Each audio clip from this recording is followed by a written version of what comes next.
بسم اللہ الرحمن الرحیم۔ محترم سامعین السلام علیکم۔ بحر اسود کے اس پار کی کہانی ایک لحاظ سے صلیبی جنگوں کے معروف سلسلے کی آخری کہانی ہے۔ دستاویزی طور پر ہم مجبور ہیں کہ دریائے پرت کے کنارے ہونے والی اس عظیم جنگ کو آخری صلیبی جنگ کا نام دیں۔ کہنے کو تو یوں بھی کہا جا سکتا ہے کہ صلیبی جنگیں ختم کہاں ہوئی؟ کیا امریکہ اور عراق کی جنگ صلیبی جنگ نہیں؟ لیکن میرا جواب یہ ہے کہ وہ آخری جنگ جو صلیبی پرچم کے سائے میں لڑی گئی یہی تھی جسے میں نے اپنے ناول کی کہانی کے طور پر چنا ہے۔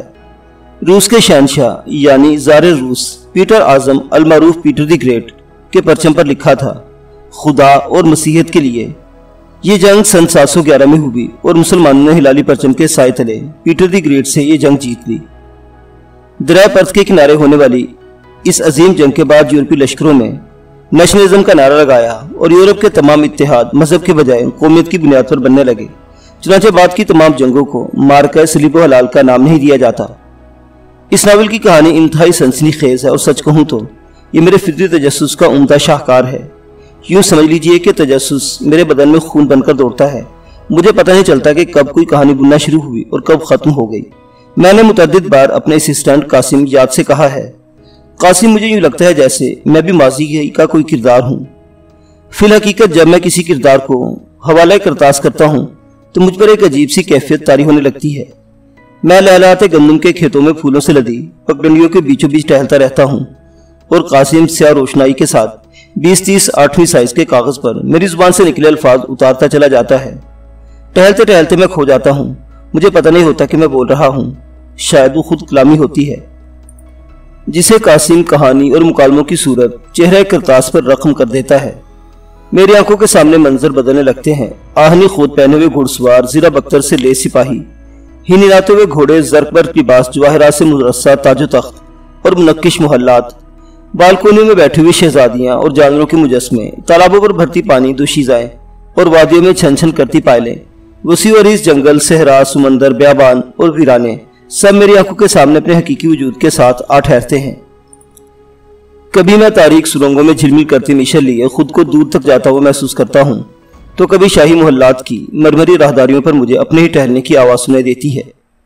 آپ کہنا چاہیں تو مجھے خوابوں کی دنیا میں رہنے والا ایک مصنف یا ادیب کہہ سکتے ہیں، لیکن میں جواب میں اتنا ضرور کہوں گا کہ خواب وہی دیکھتے ہیں جو ان کی تعبیر حاصل کرنے کی ہمت بھی رکھتے ہیں۔ میرا یہ ناول بھی ایسے ہی کسی خواب کی تعبیر ہے۔ سامعین کرام، عام طور پر ہمارے ذہنوں میں یہ خیال پایا جاتا ہے کہ شاید مسلمان ممالک صدیوں سے ذلت و پستی کی زندگی گزار رہے ہیں، لیکن جب ہم دیکھتے ہیں کہ 18ویں صدی کے ابتدائی عرصہ تک خلافت اسلامیہ کا سورج پوری دنیا پر چمکتا تھا اور ترکوں کا لوہا دنیا کی سب سے بڑی طاقت کے طور پر مانا جاتا تھا تو ہم دنگ رہ جاتے ہیں۔ ہم صدیوں سے پستی کی زندگی میں نہیں، البتہ یہ سچ ہے کہ ہم صدیوں سے غفلت کی نیند سو رہے ہیں۔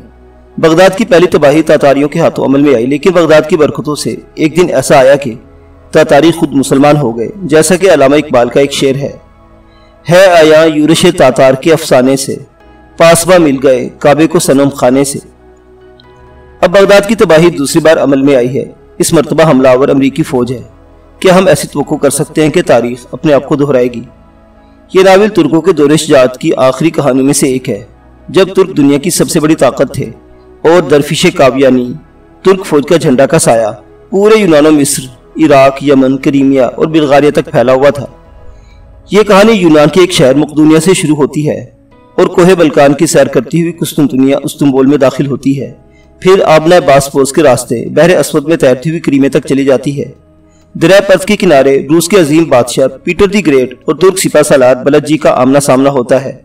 دریائے پرت کے کنارے ہی یہ کہانی اپنے منطقی انجام کو پہنچ جاتی ہے، لیکن افسانہ چند قدم آگے چل کر دوبارہ مقدونیہ کے مضافات میں آ کر اختتام پذیر ہوتا ہے۔ آخر میں اپنے قارئین کا شکر گزار ہوں جو میری تحریر کو پسند کرتے ہیں اور مجھے ایک اچھا مصنف بننے میں مدد دیتے ہیں۔ اس کے ساتھ ہی اجازت چاہتا ہوں۔ اللہ حافظ۔ ادریس آزاد۔